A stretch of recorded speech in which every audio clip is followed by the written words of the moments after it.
Well, Sullivan County, as a regional health department, has now confirmed its first case of COVID-19 disease associated with an international traveler. At present, the individual has been isolated, so there's no ongoing threat. There is no evidence of community spread, and as a result, we just want to be sure that we let everyone know, and this is consistent with what we're seeing across the state. There are 7 confirmed cases now in the state of Tennessee. And is their family in quarantine as well? Anyone else they could be in close contact with? We're doing contact investigation now, and the patient has been already in self-isolation. So, international traveler, you tested them, the lab test came in when they returned here to the United States? When they came back to the United States, they had developed symptoms, and as such, we went ahead and conducted testing. Can we say which country this person came from? It's just associated with international travel, and it is a country with cases of COVID-19 that's also being confirmed. Okay. And I know that at this point in time, you can't release much information about who the person is. Instead, you all are doing an urgent plea about good hygiene. What can folks at home do to just practice that, just some good common practices for them? Well, this drops back to the basic concept of prevention that we should be practicing all along. So we need to look at our respiratory etiquette that we practice around other people, so covering a cough or a sneeze. We need to avoid touching our face and get out of the habit of doing it. But we typically will touch our face hundreds of times a day. Keeping our hands washed, wash those hands. That is the primary way, other than droplet spread, that you transmit this virus. Also, we need to work on our concept of social distancing.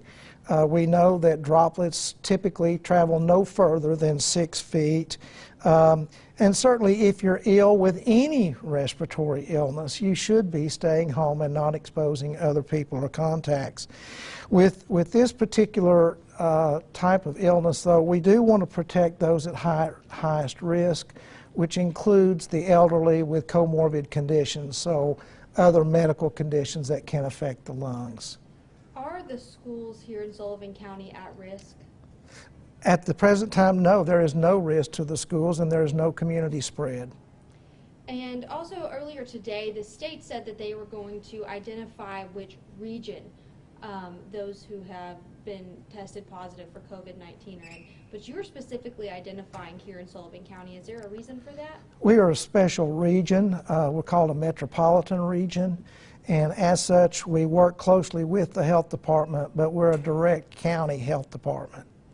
Can you talk to us too, if someone thinks they have the coronavirus, what is their first step that they should do? Well, first we're going to ask about the symptoms. So fever, cough, and in particular shortness of breath, out of proportion to what you would normally see with a cold. Then we want to know, where have you traveled, or have you had any contact to a known or existing case? Can we release any information about the age or the gender, where this person lives in the county? It was a senior gentleman, and the gentleman is doing fine. So he is asymptomatic at this point? He's improving. He's improving. And let me see right here. You also said that what resources can people call? Should they call their health provider, their normal health provider, if they're feeling like they might have this? Or what sort of action should they take? Well, the first question is, have you had potential exposure? So have you traveled, been to a region, or been associated with a known contact? That's the epidemiologic link that we're looking for at this point in time. And then there's a number of great resources for information. That includes the www.cdc.gov website for coronavirus. There's also the Tennessee Department of Health website. We have information on our website at www.sullivanhealth.org. And so this is where you can get a lot of your questions answered. Our health department has stood up a phone room where we've got extra people answering questions and frequently asked questions here at the health department. So that phone number, would you mind repeating that phone Is number? 423-279-2777. Should people be scared? I don't think this is a time for people being rational and calm. This is another respiratory virus. We need to understand 80% of people will not need any medical care at all. 15% of people may need to seek medical care. And we know that 5%, particularly those who are elderly and with comorbid conditions, can become quite ill and may need intensive care. So 80% of us will have it and may not even know it. And did this person, did they go to their primary care doctor? Did they go to the emergency room? I've forgotten the exact story of how they came notified to us, but it was through primary care, notifying public health, and then we conducted the testing.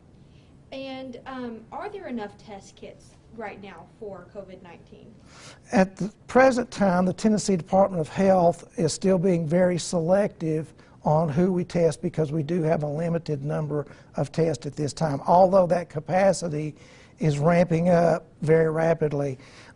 In Tennessee, LabCorp is able to do private testing, and then we know Quest is coming online in the next week or so.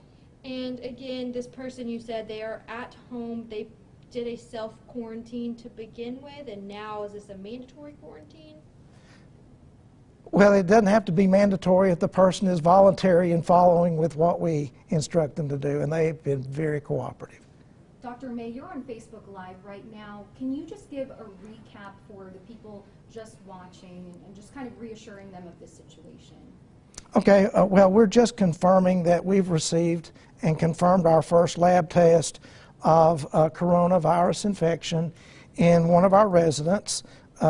It was associated with international travel. The patient has been in self-isolation, so there is no risk of further spread. And there is no evidence of any type of community spread. It's just we're announcing the first case in our region. This is also the 7th case across Tennessee. So we have cases scattered from Memphis now all the way through northeast Tennessee.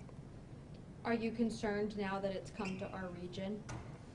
It just emphasizes our concept of prevention, and messaging becomes even more important, particularly practicing those preventive public health measures we should have been doing all along, that are the basics of infection control for any type of respiratory virus.